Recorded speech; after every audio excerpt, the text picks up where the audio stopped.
Hello friends, welcome to practice mock. बड़ी खुशी की बात है, LIC एओ जर्नलिस्ट की नोटिफिकेशन आई है। 4 साल बाद ही नोटिफिकेशन आई है। लास्ट टाइम 2019 में आई थी ये, ठीक है।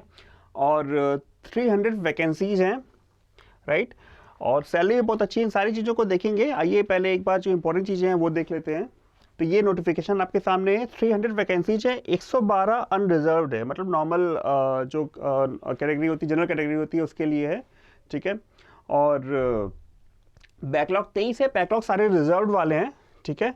और ये वैकेंसीज का कच्चा चिट्ठा है। इसके बाद आगे बढ़ते हैं।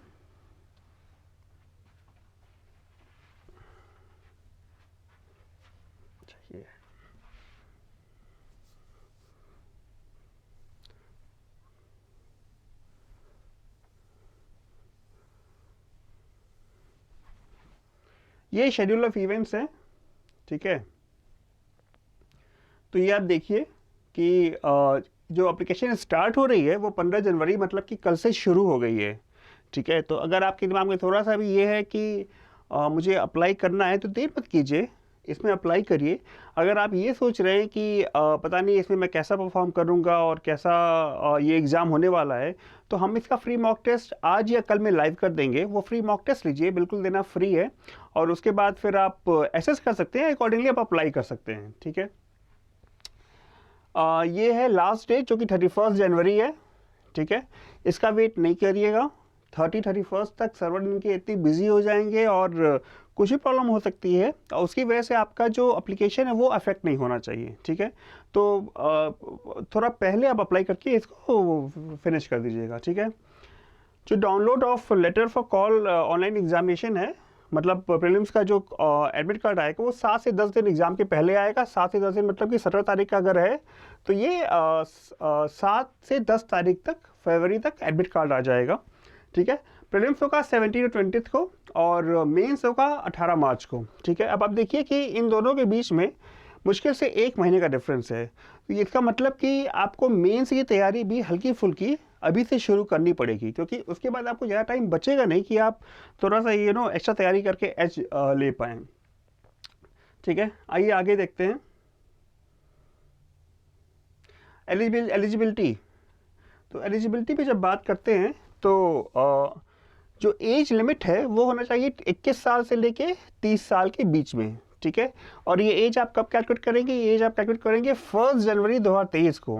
मतलब कि अगर 31, अगर दूसरे शब्दों में कहा जाए, if you want to say other words, the candidate must have been born not earlier than 2 January 1993। मतलब कि अगर आप 1 जनवरी 1993 को पैदा हुए हैं तो आपका डेट ऑफ बर्थ है, तो आप एलिजिबल नहीं है। या फिर नॉट लेटर देन 1 जनवरी 2002, मतलब अगर आप 2 जनवरी को या 2002 के बाद आपकी डेट ऑफ बर्थ है तो आप एलिजिबल नहीं है, ठीक है। क्लियर है ये? उसके बाद जो नॉर्मल रिलैक्सेशन होती है अदर कैटेगरी के लिए, वो अप्लीकेबल है यहाँ पे, ठीक है। ये आप देख सकते हैं। फिर आइए आगे देखते हैं।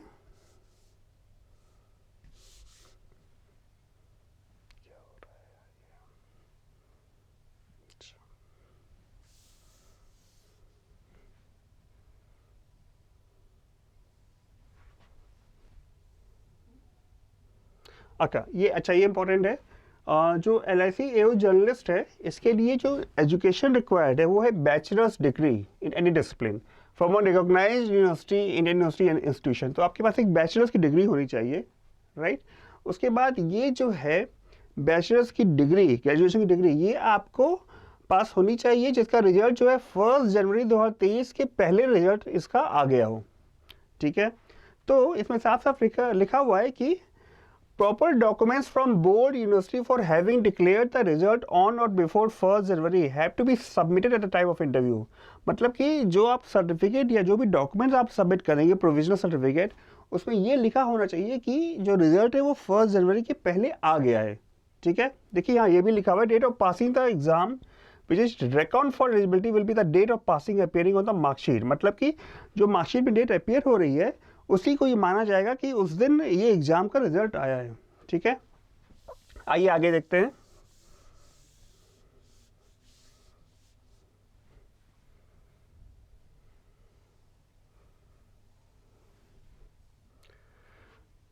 सबसे अच्छी बात देखिए, वैकेंसीज केवल 300 हैं, कंपटीशन टफ रहेगा, 4 साल बाद नोटिफिकेशन आई है, लेकिन ये जो फैक्टर है सैलरी का, ये आपको मोटिवेट करना चाहिए कि 92,000 93,000 की सैलरी है, और ये आपको मोटिवेट करना चाहिए कि आप अच्छे से तैयारी करें और इस एग्ज़ाम को क्लियर करें।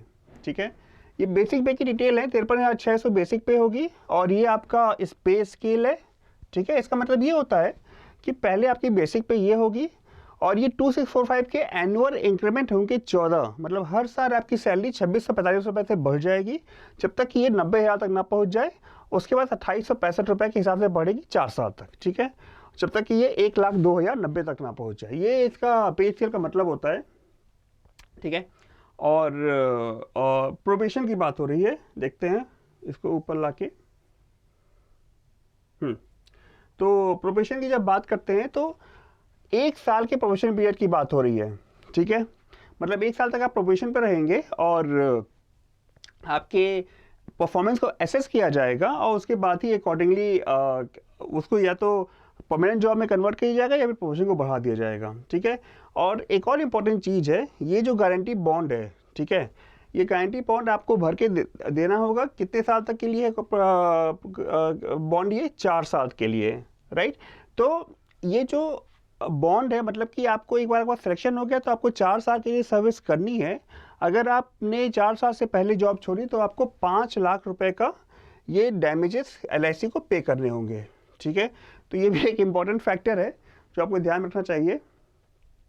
ठीक है, next we move to application form. ये हटा देते हैं।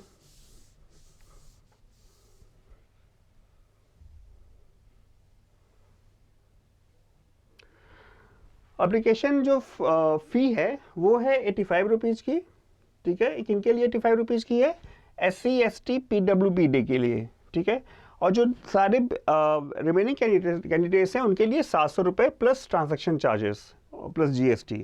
ठीक है, तो ये आपकी एप्लीकेशन फ़ी हो गई। अब आते हैं सिलेक्शन प्रोसीजर पे। सिलेक्शन प्रोसीजर के 3 स्टेप्स हैं, प्रीलिम्स है, मेंस है और फिर इंटरव्यू है। ठीक है, और अच्छी बात क्या है कि इन्होंने कट ऑफ भी पहले से मेंशन कर दिया है, राइट।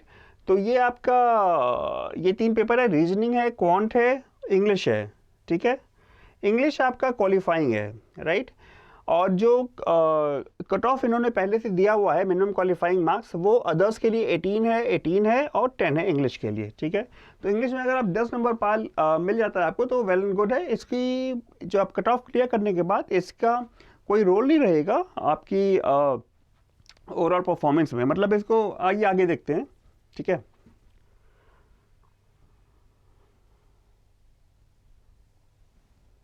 देखिए लिखा है साफ साफ, English language test will be of qualifying nature and the marks in English language will not be counted for ranking। ठीक है, रैंकिंग में इंग्लिश लैंग्वेज का कोई स्कोप नहीं होगा। और जितनी वैकेंसीज हैं, जो अगर 300 वैकेंसीज हैं तो उसके 20 टाइम्स, मतलब कि 6,000 लोगों को मेंस के एग्ज़ाम के लिए बुलाया जाएगा। ठीक है, अब आते हैं मेंस एग्जामिनेशन पे।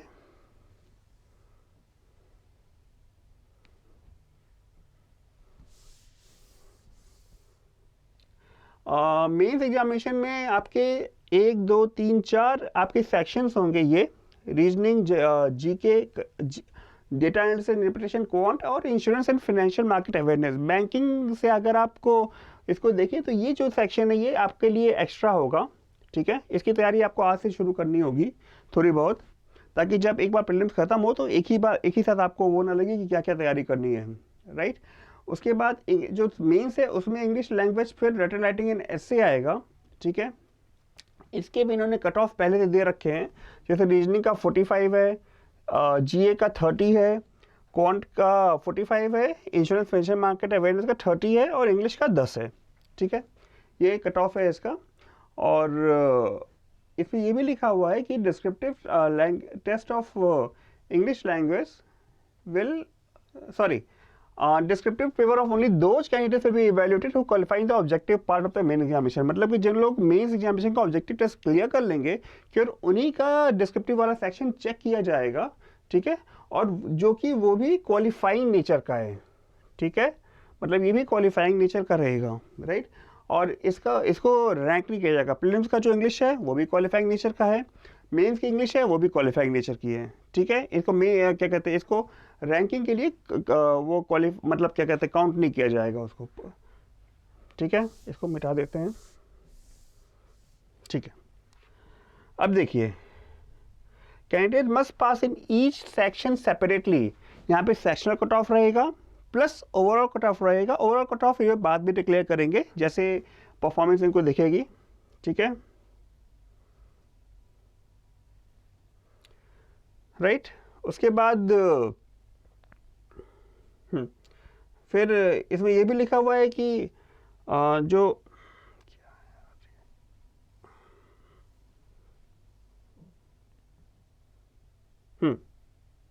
देखिए, each section sectional cut off and cut off for each section and the in aggregate, मतलब ओवरऑल कट ऑफ ही एप्लीकेबल रहेगा।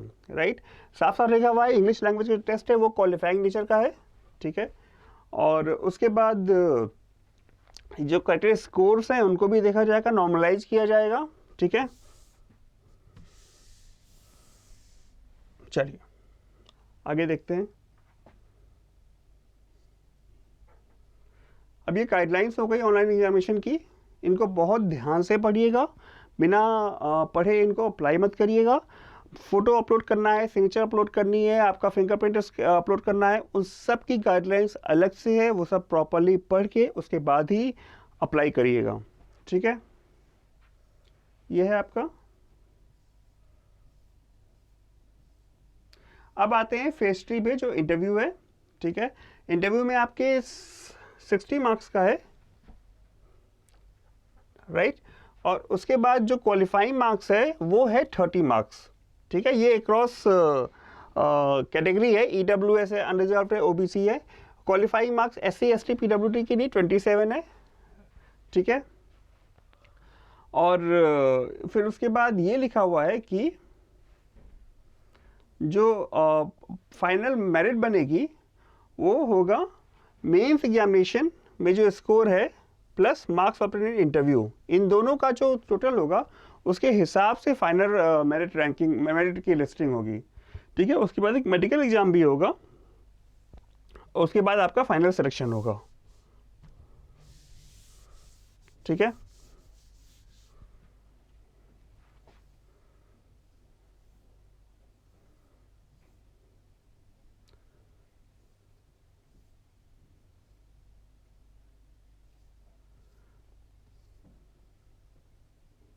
ये हाउ टू अप्लाई है।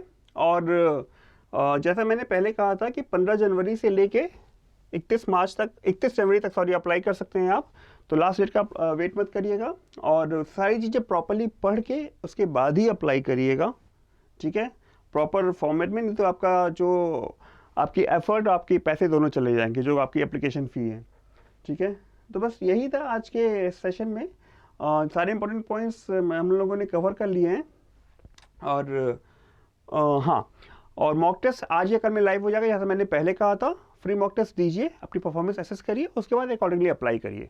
ठीक है, चलिए, थैंक यू, बाय बाय।